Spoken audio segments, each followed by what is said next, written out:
మహబూబాబాద్ జిల్లా గూడూరు మండలం సీతానగరం గ్రామంలోని ప్రభుత్వ గిరిజన ఆశ్రమ పాఠశాలలో మౌలిక సదుపాయాలు లేక విద్యార్థులు అవస్థలు పడుతున్నారు. ఇక ఈ పాఠశాలలో 410 మంది విద్యార్థులు ఉన్నారు. అయితే కాలకృత్యాలు తీర్చుకోవడానికి కేవలం 13 మరుగుదొడ్లు, 5 స్నానపు గదులే ఉన్నాయి.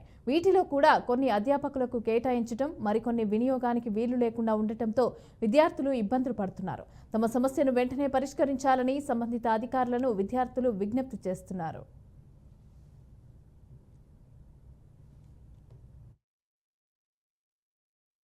సీతానగర్ ఈరోజు మాకు బాత్రూంలో ప్రాబ్లం ఉన్నాయి. ఎందుకంటే మాకు 7 బాత్రూమ్స్ మాత్రమే ఉన్నాయి. ఆ 7 బాత్రూమ్ మాత్రమే యూజ్ చేస్తున్నాం. మిగతా బాత్రూమ్ మాత్రం అట్లానే వదిలిపెడుతున్నాం. దాంట్లో మాకు పోవడానికి బకెట్లు కూడా సరిగా లేవు, డోర్లు లేవు. వర్షాలు పడుతుంటే లోపల నుంచి చినుకులు కారుతున్నాయి. అదేవిధంగా స్మెల్ రావడం జరుగుతుంది. మేము స్టడీ కూర్చున్నా మాకు స్మెల్ వస్తుంది, ఇబ్బంది అవుతుంది. బాత్రూమ్ ప్రాబ్లం ఒకటి ఉన్నది. ఇది ఒక రిక్వెస్ట్ చేసి ఇవ్వరని కోరుతున్నాము. దయచేసి మా స్కూల్ నేమ్